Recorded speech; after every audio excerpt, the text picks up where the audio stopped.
Hi folks, Matt Easton here of Schola Gladiatoria. So this is just a mini rant really, and many of you know that I'm a keen player of Mount and Blade Warband.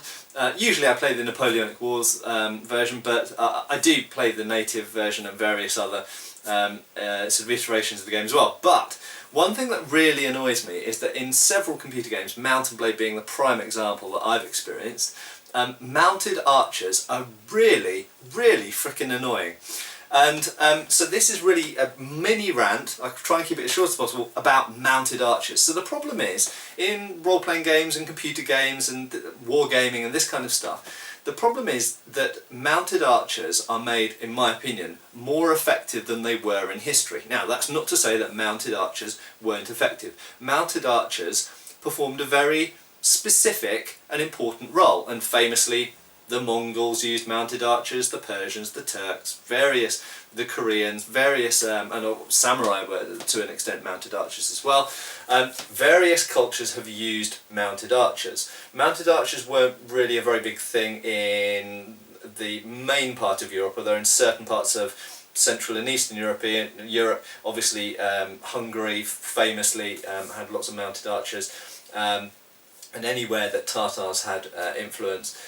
So it was certain parts of the world had cultures of mounted archers, and certain parts of the world don't seem to have any culture of mounted archers.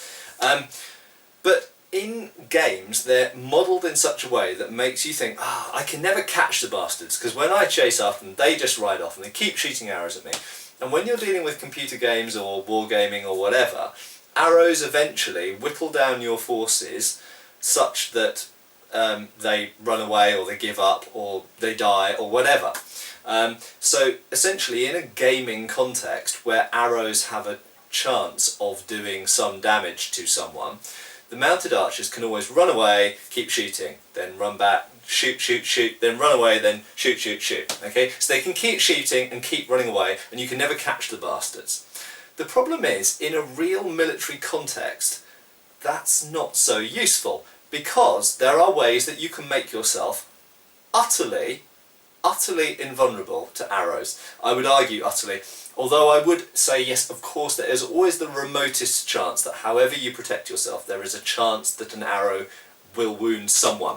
However, think about a Roman testudo, okay? Think about Roman soldiers, where they have huge great shields, okay? And they also have body armour as well behind the shields. So if you form a testudo, or in a medieval context, if you think about something like a Hussite war wagon, or the use of large pavesses, for example, similar thing to the Romans. If you imagine essentially a shield formation, and you put shields all around, and you put shields on the top, or of course you're in a war wagon or a cart that's invulnerable pretty much to arrows, and you just advance. The point is that war and success in a battle or a campaign is not necessarily about inflicting casualties, it's about taking ground.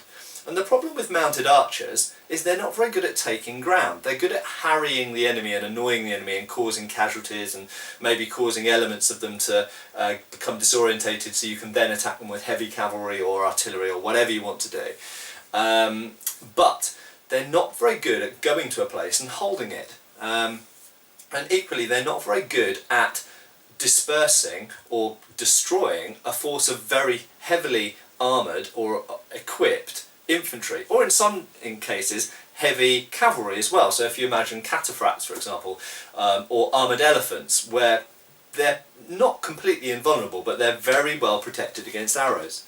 So fundamentally, in real life, in the real world, in history, mounted archers, the Mongols didn't only use mounted archers. The Mongols had infantry, they had siege engines, they had heavy cavalry, and this is often overlooked. The Mongols used heavy cavalry with heavy armour both on the men and the horses, and with lances and maces and this kind of stuff. They had the equivalent of knights.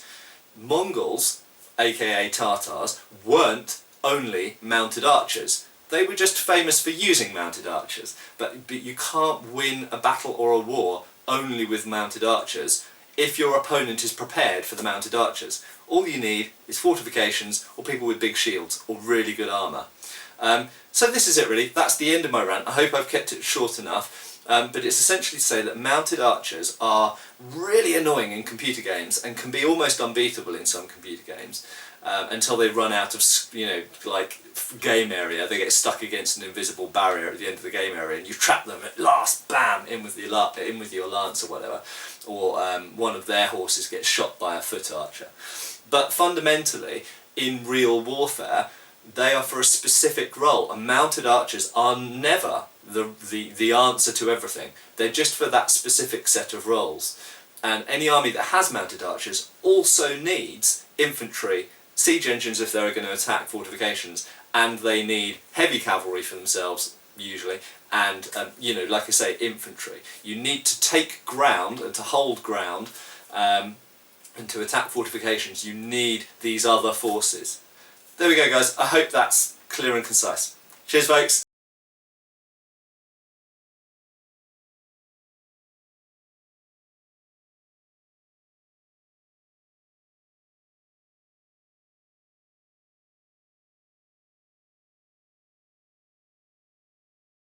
Thank you for watching. Please subscribe and feel free to follow us on Facebook.